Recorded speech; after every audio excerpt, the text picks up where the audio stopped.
And here we go. Hunt Companion. We're in it now. As we've got bottles and stuff. Bottles, everything. Yeah. It's October. This is the first Hunt Companion of October. Is it? Mm-hmm. Yeah. It is. So we're filming this October 2nd. This would be airing on the 5th of October, which means Ohio's open, Pennsylvania's open. Basically, I think every state that I can think of, sorry, Southerners, because you're probably the ones I'm leaving out, whitetail season is open. Southerners? How you leaving them out? Well, there's probably some October 15th openers and things like that. Really? Oh, yeah. That late? Yeah, down on the coast and stuff especially. But everybody else is open. Illinois is open. Iowa's open. Missouri's open. Like, everybody's open. Wide open. Here we go. We're rocking, man. Yeah, oh, sorry. Oop, little spillage. So I think I'm just trying to plan on the timing. Okay.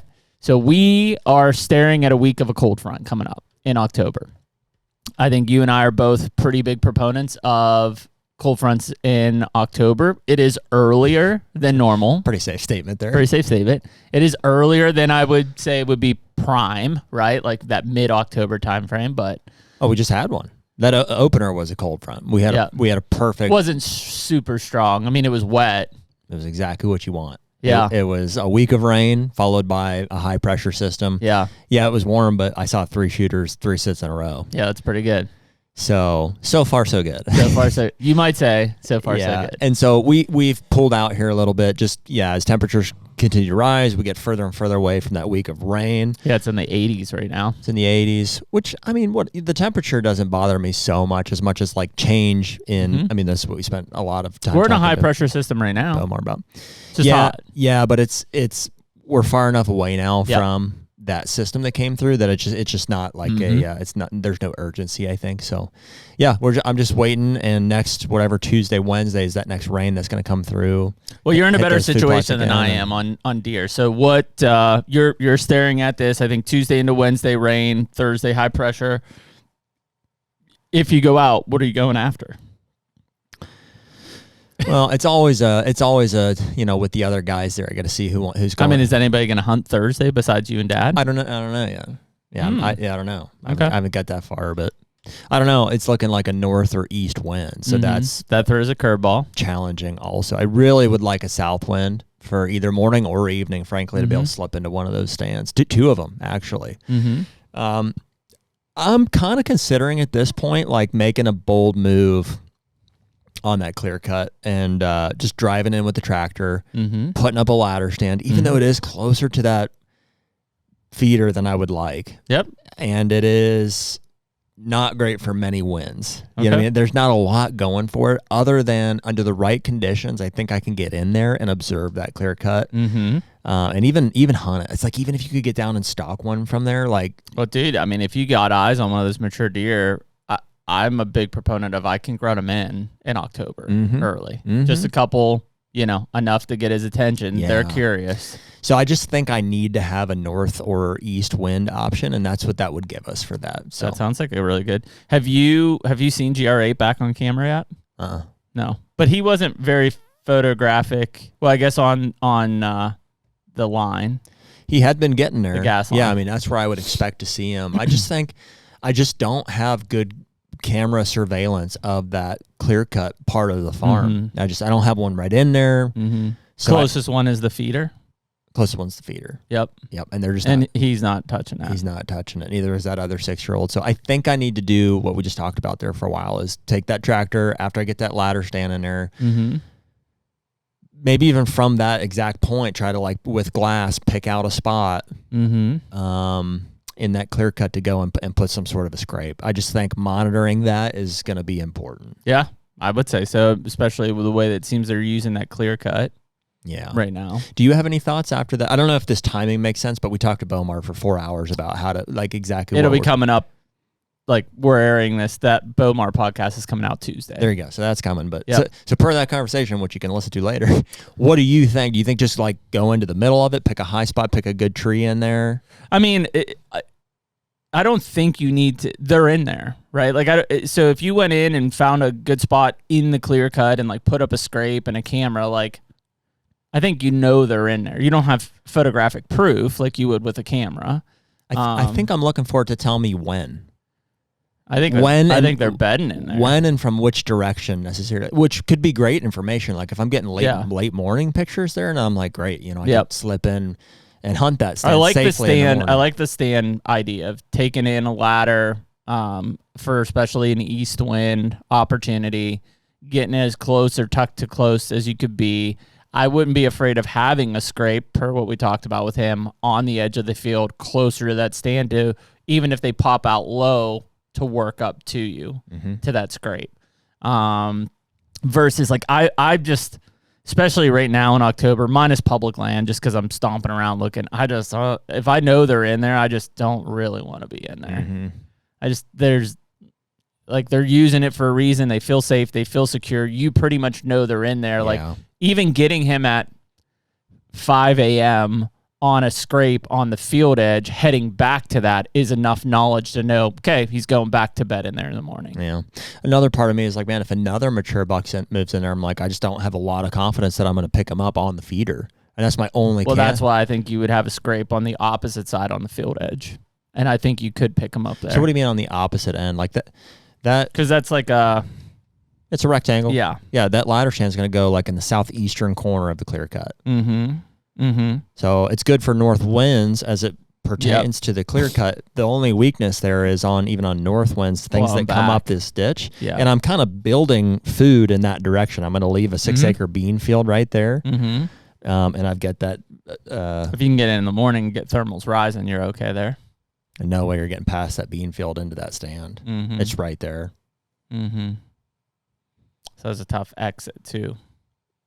Yep. Almost a come get me. Yeah. It's not ideal. I mean, it's the reason I pulled a stand. I have a stand 20, 30 yards, like just right into the timber from there that we've elected just not to hunt. I just haven't pulled it yet. Just because of its proximity. It's so close to the feeder. Yep. Because it doesn't work on any west winds, even on north winds. Yep. Yeah, I mean, I see what you're saying there in terms of that being on the southeast side there. So what's to your back there? Is that ag field over there? What do you mean to my back? Like if you're looking into the clear cut, what's behind you? On my to the west, so to my left would be the remainder of the bean field, the ag field that will be cut. And then behind me to the south and immediately east is west wind plot. Yep. One little knob over is the CRP pine planting that we did there, and then the next knob over is the Greenfield, Nebraska plots. So I'm trying to I don't know how they're going to do that yet. I've never had a grain source where that beans are going to be left. Sure. So they very well might just come out the beans and be in the beans. That's what I was wondering. Well, and I'm just, I guess from a camera standpoint, because I guess I'm looking at the camera. Sure, any intel you can get of he's here at this time, he's coming back at this time. But it's purely there he is moving through from a scrape angle. A scrape right on that fence. There is kind of a fence gap there where I'm talking about putting that ladder stand would probably make the most sense. And if they're purely, coming through there and not going to the feeder, they are still going to come to the corner and hit that. For sure. That probably makes more sense. I think that's where I would put it. And again, that's a good call. Any intel you're getting, like I said, if it's 5:30 and he's coming back in there. That's a good call. Especially if we leave those beans standing, I'll be able to monitor those kind of with that camera. And then I think between that and the feeder, and then obviously when you go over to West Twin in Nebraska, it's like you've got now a pretty good coverage there of monitoring that stuff. I don't have a perfect way still of hunt. It's just on the western side of that finger of timber. So it's just on the northern end of it, it's great. On any south wind, I hung a stand in there that's frickin' money, But from a north wind standpoint, which we get a lot, on the times to be out there, it's just I just don't have a spot perfected there yet. I like the tractor going up in. You're right on that bean field there that, they're used to hearing tractors and seeing stuff. So that's easy. Pop up a ladder, lean it up there. It'll take a little bit for them to get used to it, kick that scrape in, and you'll get activity pretty quick. It's funny. It's hard to know. Like, it's funny. Like, once you land on it, finally, you're like, oh, this works perfectly. And here's why it works. But in the years where you're not there yet, it's like, how do I make these all work together? How do I get these pieces? This year is the first time I think that because of a few recent decisions, I decided to like, I can create a whole core area here by planting another brassica field and paying the farmer to leave 6 acres of brassicas. Now I have a whole cohesive. Yep. There's enough there that can sustain bucks living there year round. Yeah. And I think that's the hardest part. I mean, it's just figuring out how they're going to use that. And again, we talked about this of like, you know, trying to always use it to your advantage and however you're going to do from a win standpoint or from a situation. And it's like, there's always going to be a backdoor that these damn things are going to figure out. Yeah. Like that's what makes them so cool and what makes them so hard to kill. I think if anything, that also gives you a really good observation spot to learn more about that area and their movements. The best observation on the whole farm. Exactly. So like you could see that. And then potentially as we get into November, you might be like, I need to hang my lone wolf right there and just go in and kill him. That's kind of what I'm thinking. So I think that's, you know, October, especially early October, I think if you have a buck hitting a really good scrape close to bedding area, when we talk about these cold fronts and rain coming in, like no brainer. Get in there. And if the wind's right and stuff, like you've got a good chance of killing the deer. Beyond that, like a lot of these times, especially in ag country or you watch big food plots, it really comes down to being able to just watch and observe and be ready to take your next step. Because from this week in this cold front to next week, you know, a whole bunch of things can start to change. From 2 or 3 weeks from now, when we're approaching Halloween, all of a sudden now it's like heavy duty starting to pre-rut. Some of the first does are coming into estrus. So it's a constant change over the next 3 to 4 weeks. And so you just have to be ready to take advantage of an opportunity when you're given. This cold front, huge opportunity if you've got a buck doing deer things on a scrape, especially. This one right here is about as common sense as it gets. Like they're not, you know, rutting. They're not like pre-rut scraping here yet, but they are going to scrape in food areas, which more than likely right now is acorns. Yep. So if you can get nearby to a bedding area that has acorns on the ground with primary scrapes. In between, you know, whether it's a green source or crops, like they're doing it. They're there. I am still seeing a lot of deer, mainly young deer, but a lot of deer just socializing and still kind of not bachelored up, but together, like 2 and 3 year olds hanging together. I've got 4-year-olds coming and bumping around 2-year-olds and stuff. So you're at that hierarchical standpoint where they're really just still starting to shift everything out, right? And kind of set the tone of like, hey, this is my area, this is their area. But that's a great time, I think, as those start to move through. That's why I said about grunting. Like I've killed several bucks early in October, watching them move through alone and just couple and just they're coming. You know, not I'm coming because like I think I'm gonna breed. They're coming because they're like, wait a minute, like we're setting the hierarchy here. Like who's doing that? Yeah, it's risky though this time of year, just because they're that much more likely to. It is. They're not dumb yet. No, they're very attentive to what's going on, but they're also very influential because they're still in that extreme interaction standpoint with other bucks, especially. I will say I'm pretty enjoying at this point like the number of bucks that we've got that are shooters. Yeah. You know, just because we like lowered the bar a little bit, and I think that 4-year-old, that heavy one, the dagger we're calling him, if he comes in front of me, like. Yeah. We'll see in the moment, but he's probably getting an arrow. Well, he's got a big body on him too, which makes him look like a stout deer for sure. Yeah, and on top of it, I've got those 2, some older bucks, which I think are probably going to be a primary. I haven't fully like pulled myself out of this past weekend here yet, but when it's time to refocus, I mean, I think I'm looking for flyer or that 9-point or GR8. Yep. No, I think those make the most sense for those three bucks, especially. Yeah. Yeah, and I think that's it. I'm gonna spend. So Pennsylvania opens up. If you're listening to this, it opened up yesterday. We have some sports stuff, but kids are gonna get out. I had a 2-year-old 8-point behind the house that showed up yesterday. I've got a race coming up in a week, but we're starting to look forward to like, okay, we're gonna do Ohio trip this weekend. We're gonna do a Kentucky trip this weekend. When is your race again? The 11th. Okay. Or whatever that is. Yeah, the 11th. Okay, perfect. So we won't have to move any podcasts around for that or anything? Nope. It's on Saturday. Cool. Yep. So it's just kind of wondering. I did get I think I told you I put new limbs on the Hoyt Satori recurve. I put a new string on it. I got to put a new knock point on it, and then I'm gonna shoot. And I've got a couple deer that are fairly regular on the mountain. Like I wouldn't say like super patterned because of probably acorns, but like they're in there, and I bet there's a scrape that if I could get on them, I could kill one of them. And I think 2 of those bucks in that area are 5.